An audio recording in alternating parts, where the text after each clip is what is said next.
Perché sur les collines d'un Orient tourmenté, baigné d'or sous le soleil couchant, Jérusalem se dresse comme un rêve envoûtant, une énigme sculptée dans la pierre. 3 fois sainte, 1000 fois convoitée, elle est le cœur battant de la foi, le théâtre des passions humaines, et le berceau de révélations qui ont modelé le destin du monde. Pourtant, sous ses murailles vénérables et ses coupoles éclatantes, se tapissent des secrets que même les plus fervents pèlerins n'osent effleurer.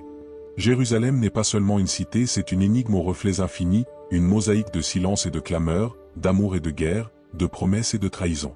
Que cache la ville sainte? Quelles vérités oubliées dorment sous ses ruelles millénaires? À travers cette narration passionnée, nous lèverons le voile sur Jérusalem, ville de mystère. Nous plongerons dans ses strates historiques, ses légendes occultées, ses intrigues politiques, ses reliques oubliées. Chaque pierre, chaque crypte, chaque souffle du vent charrie une mémoire indicible. Car Jérusalem n'est pas ce qu'elle paraît, derrière la ferveur, il y a le secret, derrière la prière, l'interdit, derrière la lumière, l'ombre. Chapitre 1, une cité au-delà du temps. Avant que Jérusalem ne soit Jérusalem, il y avait une colline. Sur cette colline, les premiers habitants dressèrent des pierres levées, invoquant des forces que l'on ne nommait pas. L'époque est floue, bien avant David, bien avant Abraham. On parle d'un lieu appelé Urusalim, cité du dieu Chalem. Les tablettes égyptiennes mentionnent déjà ce nom au XIVe siècle avant notre ère. Une ville entre le ciel et la terre, entre le sacré et le profane.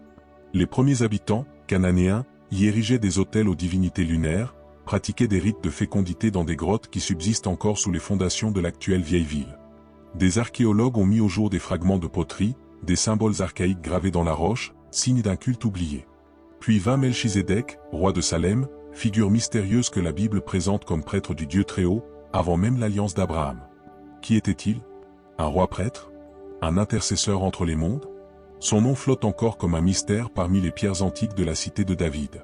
Jérusalem fut ensuite conquise par le roi David, qui en fit la capitale de son royaume. Son fils Salomon y bâtit le premier temple, pivot du monde selon la tradition juive, foyer d'une présence divine tangible, la Shekinah. Là résidait, disait-on, l'arche d'alliance, contenant les tables de la loi. Le temple, centre du monde spirituel, attira pèlerins, marchands et conquérants. Mais dès ses origines, la ville portait en elle une ambiguïté, celle d'être à la fois l'épicentre du divin et un foyer de conflits humains. Entre prophétie et politique, elle devint le cœur d'un mystère qu'aucun empire ne réussit à percer complètement.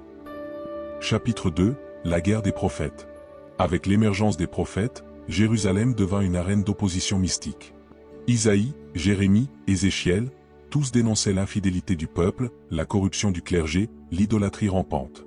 Le temple, bien que sanctuaire, n'était plus qu'un édifice vide sans justice. Dans les grottes de Qumran, loin de la ville, une secte appelée les Esséniens se retirait. Ces hommes attendaient 2 messies, un roi et un prêtre. Ils rédigeaient des rouleaux, que l'on retrouvera 20 siècles plus tard dans des jarres d'argile, près de la mer Morte. Certains affirment que ces manuscrits contiennent des visions apocalyptiques annonçant la fin de Jérusalem et la révélation d'une Jérusalem céleste. Parmi les légendes qui couraient, on parlait d'un savoir antique gardé dans les souterrains du temple, à l'abri des regards. Un savoir interdit, mêlant astrologie, médecine sacrée et rites anciens.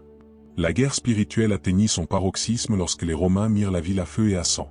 Mais avant cela, un homme, Jésus de Nazareth, entra dans Jérusalem, acclamé comme roi, crucifié quelques jours plus tard.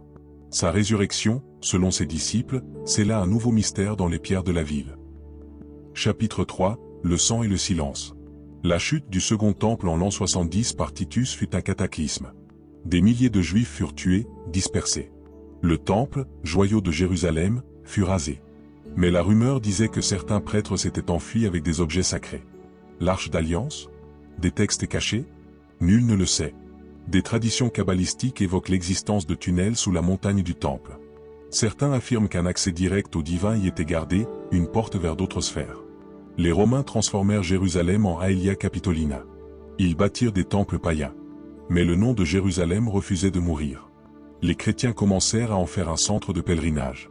La vraie croix, le Saint-Sépulcre, les linceuls et les reliques affluèrent. Chapitre 4, les croisés et les ombres. En 1099, la ville fut prise par les croisés dans un bain de sang. Jérusalem redevint le cœur du monde chrétien. Les Templiers y installèrent leur QG sur le mont du Temple, rebaptisé Temple de Salomon. Là, ils fouillèrent, cherchèrent, mais quoi?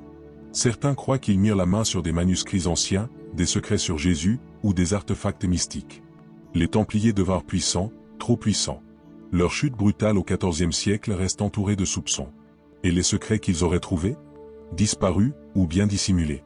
Les murs de Jérusalem portent encore les marques de leur passage, gravures codées, croix pâtées, couloirs oubliés. La ville devient alors une bibliothèque de pierre pour ceux qui savent lire ces signes. Chapitre 5, un cœur en feu. L'Empire ottoman régna sur Jérusalem durant 4 siècles. Suleiman le Magnifique fit reconstruire les murailles. Mais les tensions entre communautés ne cessèrent jamais. Les soufis y voyaient un lieu d'ascension spirituelle. Ils pratiquaient des rituels discrets, dans des arrière-cours, invoquant la lumière divine.